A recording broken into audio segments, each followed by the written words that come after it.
I knew something was off the second I pulled into my driveway and saw the neon pink spray paint across my front porch. "Get out!" It screamed in dripping letters, barely legible but loud enough in its message. I parked, climbed out of my truck, and just stood there, staring at it. My name's Nolan Ashby. I'm a high school history teacher. I mow my lawn every Saturday morning, and I've never once had a problem with anyone in this neighborhood until I declined a position on the HOA board 6 weeks ago.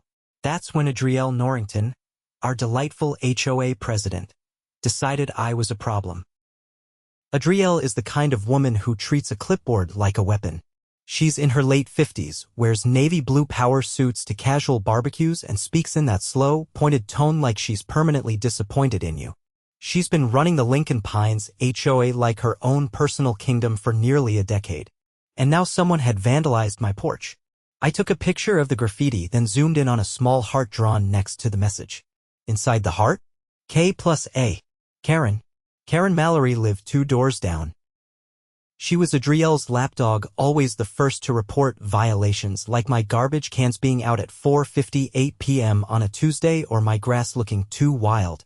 She also had a habit of art therapy in her garage, which I now realized was probably code for stockpiling spray paint. I wasn't about to let this slide. I walked straight to Karen's house. Her ridiculous wind chimes clanged like a horror soundtrack as I knocked twice. She opened the door with a fake smile already plastered to her face. "Hi Nolan," she said, drawing out my name like it was a curse word. "Everything okay? You painted on my porch?" I said flatly, holding up my phone with the photo. Her smile didn't even twitch. "Excuse me, I'm not going to play games. K+A? You left your signature." She blinked, then actually laughed. "That could be anyone. Except you're the only K in the HOA who's friends with an A," I said, stepping back. "You have until Friday to clean it up." She shut the door in my face. That night, I installed a motion-activated camera on my porch. It wasn't just about the graffiti. Something in Adrielle's eyes during our last HOA meeting told me she wasn't done. I was right. 2 days later, I got a violation notice taped to my door. Graffiti in public view. Unaddressed. Signed, of course, by Adrielle. I laughed out loud. She was citing me for the damage her friend caused. I made 3 copies of the original photo with the timestamp, printed out Karen's little heart signature, and added a screenshot from her public art therapy post on the neighborhood site showing pink spray paint on her fingers last week. Then I mailed Adrielle a cleanup invoice. Itemized, with a due date. She didn't respond. But the next morning, there was a knock at my door. 2 officers. "Mr. Ashby," the taller one said. "We got a call about a possible threat made to a neighbor." I blinked. "A threat? Karen Mallory claims you verbally threatened her and banged on her door aggressively." I invited them in. Showed them the video from my porch cam. There I was, calm, direct. No threats. No yelling. They left without a word. Then I knew this wasn't just about a porch. This was war. So I started digging.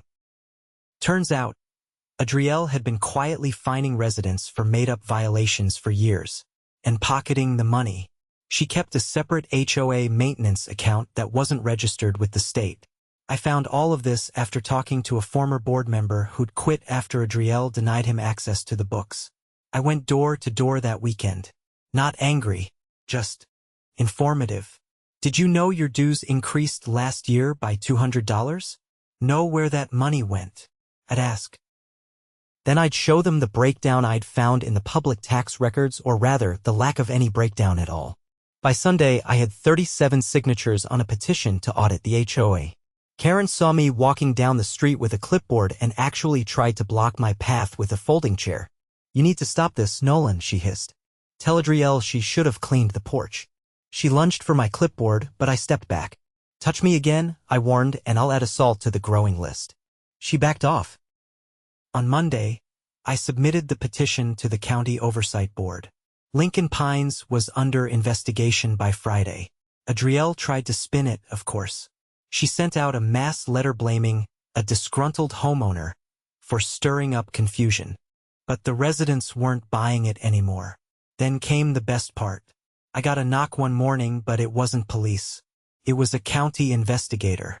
"Mr. Ashby," he said, "we've confirmed that HOA funds were being misappropriated. We'll be moving forward with charges against Ms. Norrington. And Karen?" He smiled faintly. "Vandalism, false police report. Her lease is being reviewed." I leaned against the doorframe. Good. But the finale hadn't hit yet. That came 1 week later. Karen, arms folded, stood on her porch as a sheriff posted a bright orange eviction notice to her door. I stood on my porch, freshly cleaned, sipping coffee. She saw me.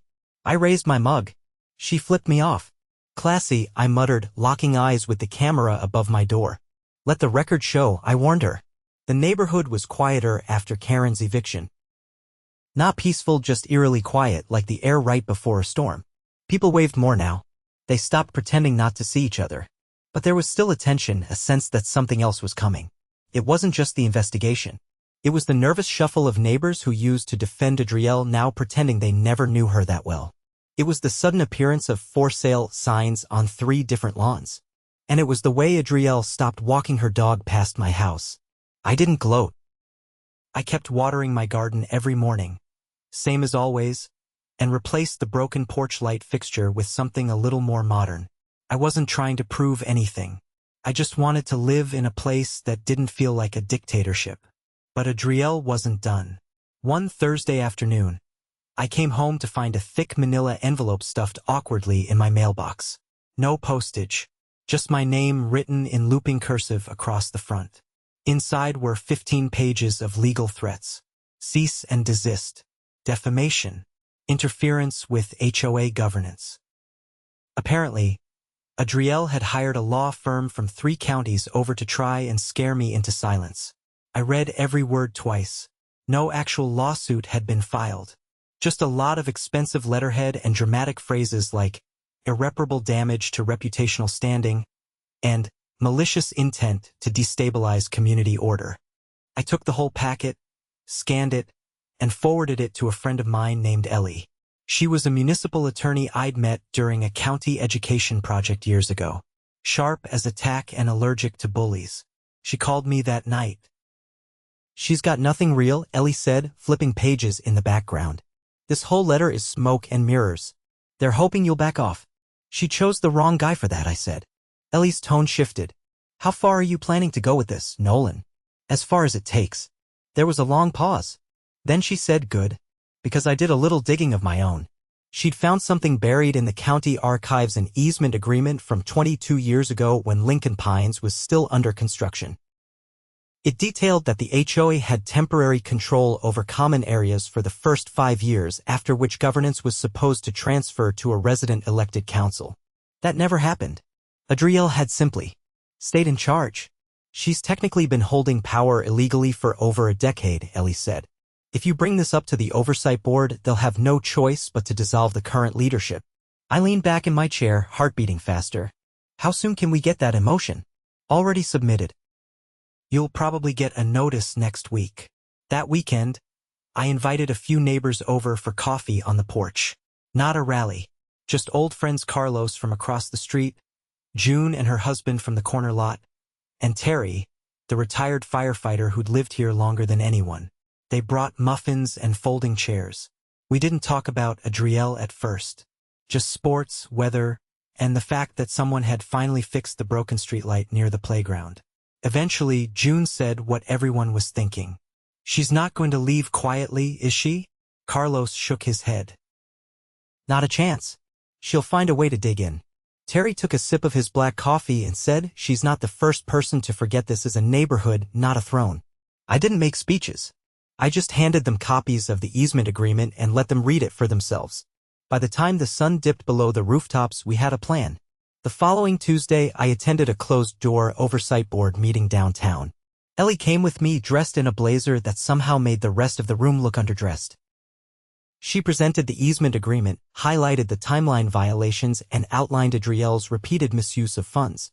The board asked questions. They took notes. Then they went into deliberation. While we waited, Ellie leaned close. "She'll probably try to retaliate. Be ready." I nodded, already thinking about the security footage backups I'd uploaded to the cloud. 40 minutes later, the board returned. A vote was taken. 5-0. Effective immediately, all HOA operations in Lincoln Pines were suspended pending reorganization. An interim council would be formed and elections scheduled within 60 days. Adrielle was officially out. The next morning, I found a sign staked into her front lawn, private property. No trespassing. Surveillance in use. A clear message to everyone, she wasn't going quietly. But the tide had turned. Without the HOA's authority backing her, Adrielle was just another homeowner. And her reputation was in tatters. June started a community page separate from the old HOA site and invited everyone to join. Within 48 hours, over 70% of residents had signed up. People started sharing photos of repairs they'd made voluntarily, neighbors helping neighbors without being told to. We even organized a Saturday cleanup for the neglected walking trail behind the tennis courts. Adrielle didn't show, but I caught her watching from her upstairs window, arms folded, face tight. 2 weeks later, I got a knock at my door. It was a man in his 30s, wearing a city inspector badge and holding a clipboard. His expression was neutral, but his voice was clipped.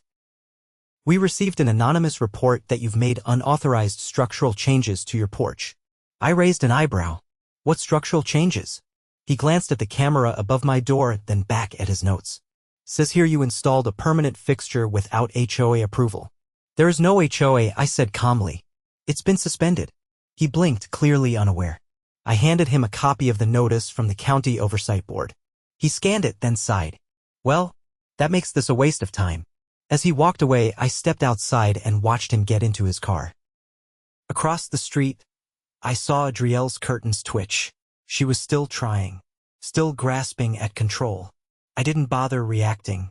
I just went back inside and updated my file. Yes, I had a file now of every petty attack she launched. I wasn't collecting it for revenge. I was building a record, pattern. The next major development came when the interim council held its first open forum. It was in the community center, the one Adrielle had kept locked to all but her inner circle for years. Now the doors were open, the lights were on, and the chairs were filled. I didn't speak first. That honor went to Terry. He stood up, cleared his throat, and said, "This is the first time in 15 years I've seen this many people in this room. Let's make sure it stays that way." The crowd applauded. I spoke second. I didn't talk about Adrielle. I talked about transparency, shared responsibility, and the importance of checks and balances. I proposed a rotating council model where no one could serve more than 2 consecutive terms. It passed unanimously. After the meeting, a young couple I didn't know approached me. They'd bought a house here 6 months ago and had almost backed out of the sale after hearing horror stories about the HOA. "You changed everything," the woman said. "Thank you." I shook my head. "I just cleaned up my porch. The rest kind of followed." We laughed, and for the first time in a long while, I felt like Lincoln Pines was becoming a place worth fighting for, not because of the homes or the lawns or the property values, but because of the people finally waking up to their own power. Adrielle still lived here. Occasionally, she'd walk her dog on the far side of the neighborhood. But no one bowed to her anymore. No one stopped to listen. She'd burned every bridge she'd built, and now she lived on an island of her own making. Meanwhile, we were building something better on the other side. And this time, no one was putting it behind locked gates. It wasn't long after the interim council's second meeting that a new kind of tension settled over Lincoln Pines, not loud, not obvious, but slow and deliberate. It was the kind of pressure that didn't come from rules or fines anymore, but from the ones who'd lost their grip and didn't know how to live without it. Adrielle wasn't throwing tantrums or filing false reports anymore. No, her moves shifted underground. She started showing up at block events uninvited, acting like nothing had changed.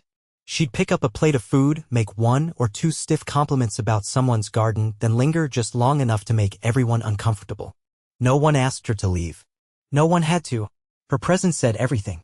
I kept my distance. I wasn't interested in humiliating her. I'd done what I set out to do. But that didn't mean I wasn't watching.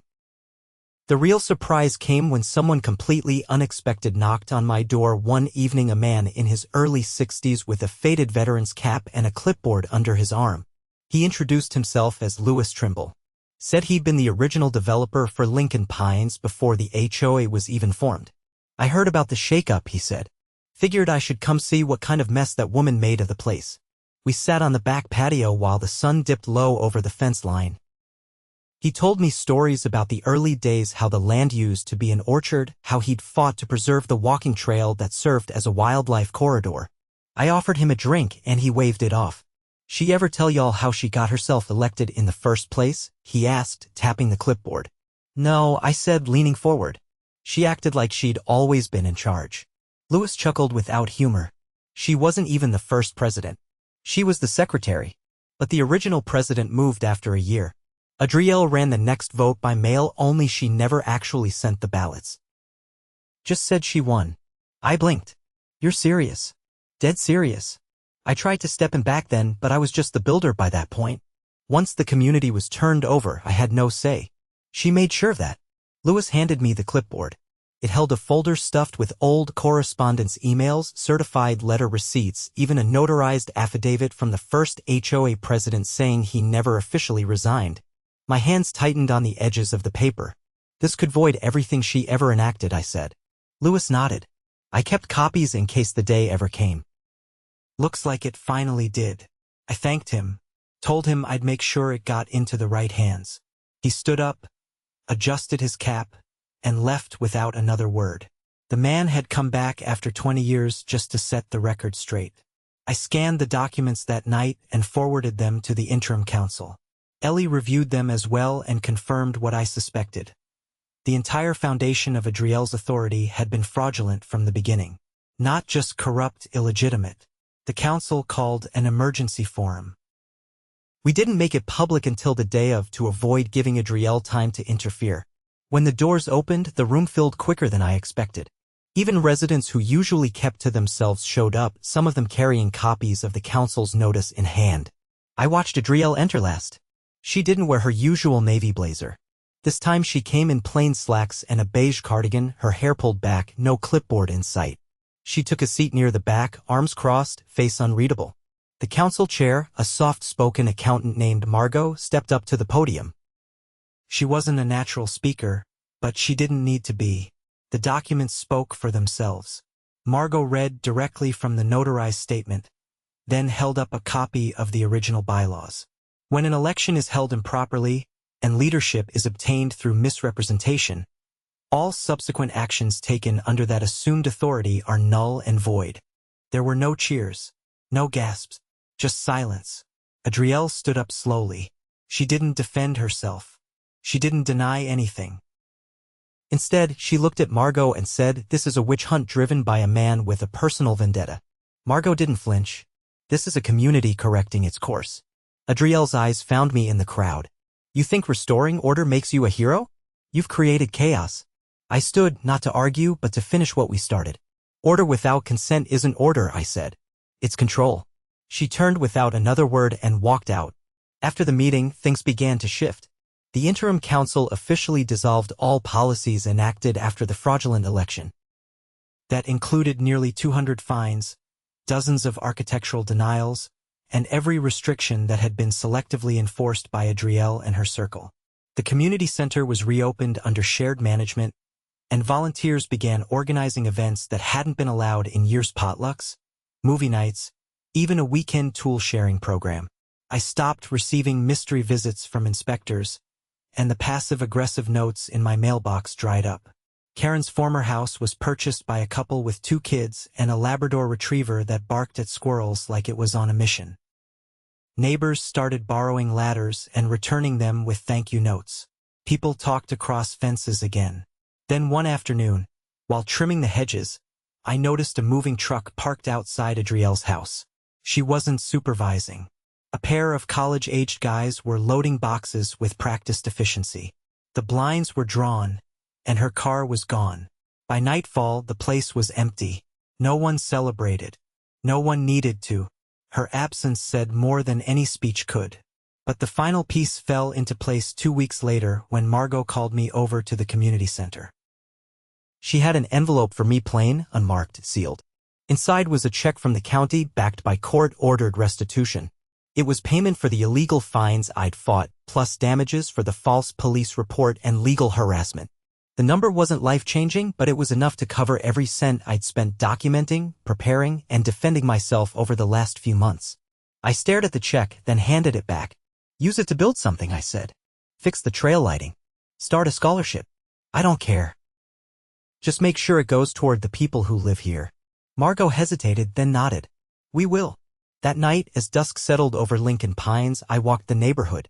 Not to check on anyone. Just to see it. The lawns were unremarkable. The fences weren't uniform. Someone had put up solar string lights that blinked out of sync. And it was perfect. It wasn't just a better neighborhood. It was ours again. And that was enough. 3 months passed without a single whisper of drama. The air in Lincoln Pines felt different, lighter, less watched. The new council had settled into their roles with a quiet kind of competence. No one wore name tags or carried clipboards. They met in the open with folding chairs and lemonade, and anyone could stop by. People did. Some came to suggest ideas, others just wanted to sit near the conversation and feel like this place belonged to them again. I kept to my routine. Mornings in the garden, evenings with a worn copy of whatever book the seniors' book club had picked. I wasn't part of the club, but I liked knowing what they were up to. It made me feel grounded, like the neighborhood had finally found its rhythm. Then, one mid-September morning, a letter arrived. No return address. Inside was a black and white flyer promoting a private neighborhood improvement initiative. It was practically a manifesto typed in bold, underlined, and filled with vague threats of taking back what was lost.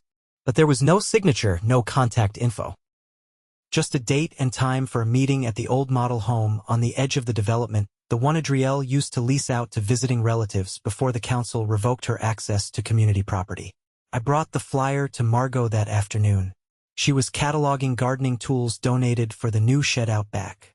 I figured this might interest you, I said, handing it over. She read halfway before exhaling slowly through her nose. She's trying to stage a comeback. She can't legally run anything anymore. No, but she can whisper. And if people aren't paying attention, whispers turn into plans. Margot folded the flyer and slid it into her folder. Her expression was unreadable, but her grip on the folder tightened just enough for me to notice. That Friday, I stood across the street from the model home at the exact time listed on the flyer. I wasn't hiding, I was trimming my boxwoods. I'd angled the mirror on the side of my truck to catch the front door. A few cars pulled up. Not many. 4, maybe 5. 2 of the faces I recognized from the early days of the HOA, the ones who used to nod just a little too deeply whenever Adrielle spoke. The rest were unfamiliar. Renters, probably, or new residents who hadn't gotten a full introduction to the history here. No one stayed longer than 10 minutes. They came out with little packets in hand, manila envelopes just like the one I'd received months ago. I waited until the last car disappeared before crossing the street. The porch light flickered. The model home was technically private property, now sold to a real estate investor after the community center was reopened. But the lockbox hadn't been updated and Adrielle still had the code. I didn't go inside. I didn't need to. A security camera on the corner of the property had a clear view of everyone who entered. I'd already spoken to the investor once, back when the property changed hands. He liked transparency. I had his number saved. By Saturday morning, the footage had been downloaded, reviewed, and sent to the council. Adrielle had met each guest at the door personally. She wore sunglasses and a scarf like she thought she was being subtle. She wasn't. Her voice carried, especially when she raised it. "You'll get your seat if you follow through," she'd said to one of them. "We don't need all of them, just enough to vote." Apparently, her plan was to flood the next council election with write-in candidates loyal to her. If they won a majority, they'd have the power to reinstate her in some consulting role. It was a long shot, but not impossible, not if enough residents stayed apathetic. The council called an emergency meeting the next day, but this time they invited the entire neighborhood. Not behind closed doors. Not in whispers. The community center filled up in 20 minutes. Folding chairs were dragged in from every corner. Standing room only. Margot stood at the front with the footage queued up on a projector. She didn't introduce it. She just hit play. No one interrupted. No one needed to. Adrielle's voice, though muffled, was unmistakable. Her words were clear. And the promises she made to the visitors' committee seats, influence, favorable exceptions to bylaws landed like bricks on the room. When the video ended, Margot said nothing. She simply stepped back and allowed the silence to speak. Then a voice from the back rose. "Why is she still here?" It was Terry, the firefighter. He didn't look angry, he looked tired. Why do we keep letting her infect this place? I don't think we are, I said, turning to face the room. I think we're just seeing what's left of her influence drying up. She's trying to manipulate the next vote, someone else added. We'll vote harder, Margot said, finally stepping forward again. This time with eyes open. The council passed a motion then and there. New candidates would be required to submit public platforms, recorded interviews, and a signed pledge to uphold transparency. No exceptions. No backroom deals. The motion passed unanimously. The crowd applauded not loudly, but with a kind of quiet conviction that felt unshakable. A week later, Adrielle's home went up for sale. She didn't tell anyone. No farewell party. No cryptic letters. Just a discreet listing with a broker from out of town and a moving crew that arrived at 7 in the morning on a Tuesday. I watched from my window, coffee in hand, as the last of her boxes disappeared into the back of a rented van. She stood on her porch for a long time after the movers left. Her posture wasn't angry or proud, just still. Then she got in her car and drove away. The next community newsletter didn't mention her name. It didn't need to. The lead article was about a new mural being painted on the walking trail designed by local kids, funded by donation, and approved by every single council member. I volunteered to help with the base coat. We spent Saturday morning out there with rollers, brushes, and music playing from someone's Bluetooth speaker.